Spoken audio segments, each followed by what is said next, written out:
మిత్రులారా, ఒక quick look అనమాట. ఏంటంటే, ఢిల్లీలో శనబాబు గారు అంటే చక్రం తిప్పే శనబాబు గారు ఒక అద్భుతమైనటువంటి ఆణిముత్యాన్ని వదిలారట. ఆ దెబ్బతో కొంతమందికి షాక్ తగలకపోతుంది.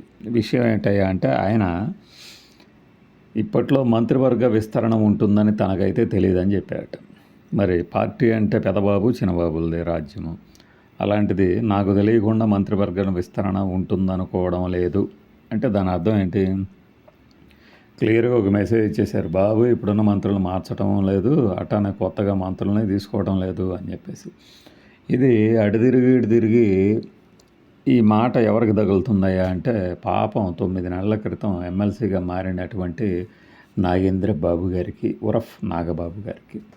ఎమ్మెల్సీ నాగబాబు గారు ప్రమాణ స్వీకారం తర్వాత కనిపించింది లేదు. రేపు అసెంబ్లీ సమావేశాల్లో ఖచ్చితంగా కనబడతారు 18వ తారీఖున. అప్పుడు ఆయన ముఖ చిత్రం ఎలా ఉంటుందనేది ఇప్పటికే గమనించిన వాళ్ళు ఇంకాస్త క్లోజ్లో ఆయన పనితీరు, ప్రవర్తన విధానం ఇవన్నీ గమనించబోతున్నాం. పదవులు అడుగుతారు, ఎందుకు పదవులు మనకు అసలు అవసరం లేదు, వస్తే తీసుకుందాం కానీ లేకపోతే దాని గురించి ఎందుకు అని ఆయన మాట్లాడారు. కానీ వాస్తవానికి ఆయనకే సర్ది చెప్పుకుంటున్నట్టు ఒక 10 రోజుల క్రితం మనకు అర్థమైంది. ఎందుకంటే ఇప్పుడు మనం చూసాం కదా, ఏదంటే ఈ అసలు ఈ పార్టీలో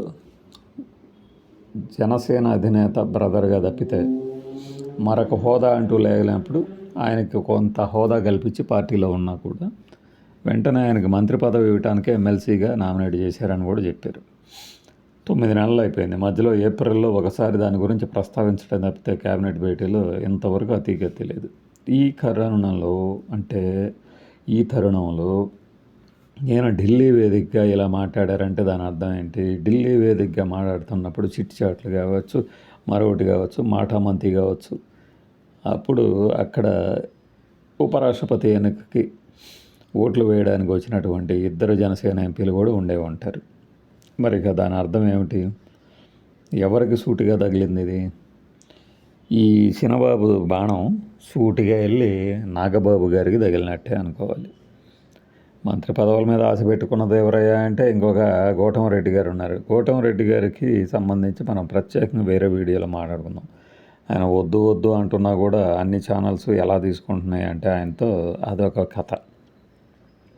ఈ కథ విషయానికి వస్తే పాపం నాగబాబు గారు ఇది తీవ్రమైన అవమాన భారం కింద అనుకోవాలి. ఎందుకు అంటే ఆయన్ని మంత్రి పదవికి ఎంపిక చేస్తారు కాబట్టి ఎమ్మెల్సీగా నామినేట్ చేశారు. దానికి ముందు చంద్రబాబు గారి వాడకం ఎలా ఉంటుందనేది తెలియని వాళ్ళందరికీ ఇప్పుడు తెలిసి వచ్చి ఉంటుంది. ఆయన అంత తేలిగ్గా పదవి ఇవ్వడం అంటే చాలా కష్టమైన పని. టీటీడీ చైర్మన్గా నియమించబడ్డ వ్యక్తికి 3 నెలలు 30 తిప్పలు పెట్టిన తర్వాత కానీ అది దక్కలేదనేది మనం గుర్తుపెట్టుకోవాలి.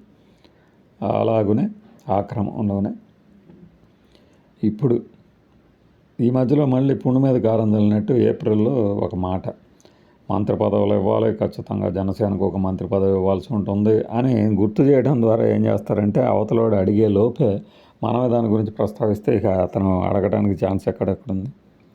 ఈ కోణంలో ఏమిటయ్యా అంటే తీవ్రమైన నిరాశ. ఈ ప్రకటన, ఈ మాట అసలు ఢిల్లీ వేదికగా ఎందుకు అన్నారు అంటే అటు బీజేపీ, ఇటు జనసేన గూఢ నేతలందరికీ కూడా పచ్చి వెలక్కాయ వేసినట్టే అక్కడి నుంచి ప్రకటించడం ద్వారా. ఆయనకి మంత్రి పదవులు ఇప్పట్లో లేదు అంటే నిరాశపడేవాళ్ళు ఎంతమంది ఉన్నారో నేను జస్ట్ లైక్ దట్ ఇప్పుడు 2 పేర్లు చెప్పాను. ఈ సంఖ్య ఇంకా పెరుగుతుంది. అసెంబ్లీ సమావేశాల్లో ఎంత ఎక్కువగా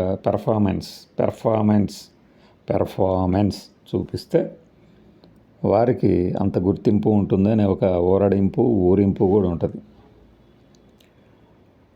ఆ ఊరడింపు వెనక ఆ యొక్క పెర్ఫార్మెన్స్ యొక్క ప్రధాన లక్షణం ఏమిటాయా అంటే జగన్మోహన్ రెడ్డి మీద ఒంటికాల మీద లేవటం. ఎదురుగా మనిషి ఉన్నట్టు ఊహించుకొని దాదాపుగా బూతులు కాకపోయినా బూతుల స్థాయిలో విరుచుకుపడాలి.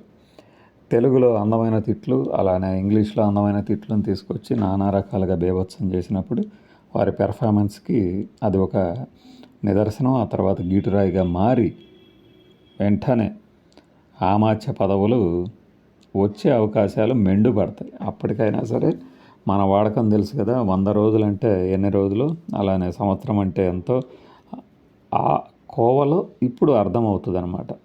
ఈయన పాపం ఎమ్మెల్సీ గారుగా కాకముందు నాగేంద్రబాబు గారు ట్విట్టర్లో ఒక ట్వీట్ పెట్టారు. ఈ వైఎస్ఆర్సీపీ వాళ్ళకి అసలు ఉత్సాహం ఆగటం లేదు, ఇష్టం వచ్చినట్టు పెట్టరేగుతున్నారు, కూటమి ప్రభుత్వం వచ్చి 6 నెలలు కూడా కాకముందే అని. అది చాలా బాధాకరం అనిపించింది అప్పుడు, ఎందుకంటే ఆయన వాడిన పదజాలం ఇప్పుడు ఆయనకు అర్థమవుతుంది. 15 నెలల తర్వాత కూడా ఇచ్చిన హామీ నెరవేర్చకపోతే ఎలా ఉంటుందనేది ఆయనకే స్వానుభవం అయితే అప్పుడు అనమాట. క్షవరం అయితే కానీ వివరం తెలియదు అన్నట్టుగా ఆయన ముఖ చిత్రం మనం చూడవచ్చు. అయితే అదేదో సామెత చెప్పినట్టు మనకిచ్చిన ఈ పదవే చాలా ఎక్కువ అని భావిస్తే మనం చేయగలిగిందే లేదు. బాయ్.